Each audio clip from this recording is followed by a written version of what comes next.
For a long time, the Grizzlies were known for their grit and grind system. Mike Conley, the Lopez brother, and the rest of the Grizzlies almost had a finals appearance with that system. But big moves were made this offseason. And with big moves comes big change. Today, I'm going to be explaining why, under the right hands, the Grizzlies could be a championship contender.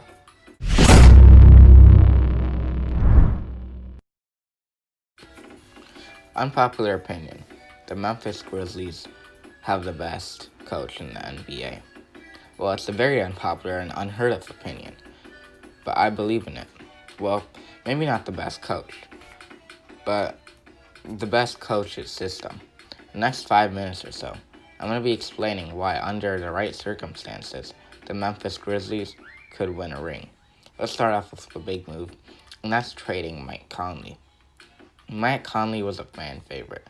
Sure, he was a bit overpaid, okay, maybe more than a bit, and his 2K rating might have inched down or dropped from the Eiffel Tower, but he was the only remaining link to the Grizzlies with success. Well, they dropped that.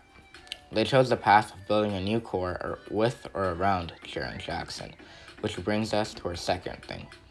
The decision to trade Mike Conley and restart was a big one. It was the official, we are done with our past move, and that turned out to be the best decision they could have made.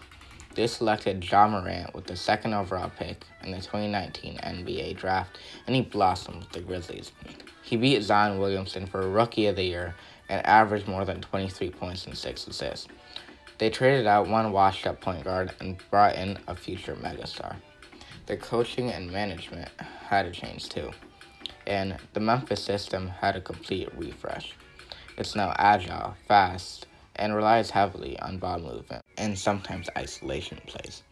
Now comes in the reason why they're not a top seed in the playoffs. This system only fits 2 of the players on the team. They need to bring in some more young and athletic players and some experience. A couple of trades I would recommend would be something that includes Frank Nicolas. He is a Knicks system that does not fit him, and therefore would be acquirable for much less than his actual value.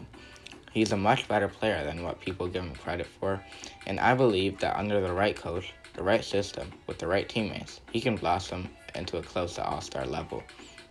Well, you probably want to know some more before on board with completely ripping apart this for last year for guys like Frank and Nicolas.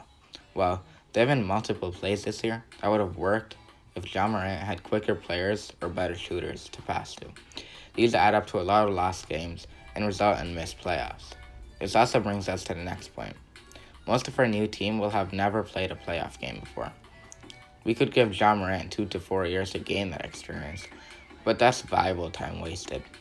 I think they should bring in a guy like Aaron Gordon or Kevin Love. They're hungry for success, but have experience in the playoffs.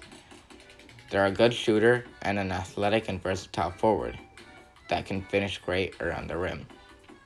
So now we have a perfect team with the right system and the right team. Now you'll see exactly how good the Memphis Grizzlies can be. So I believe that if you give this team 1 to 2 years, they will be finals contenders.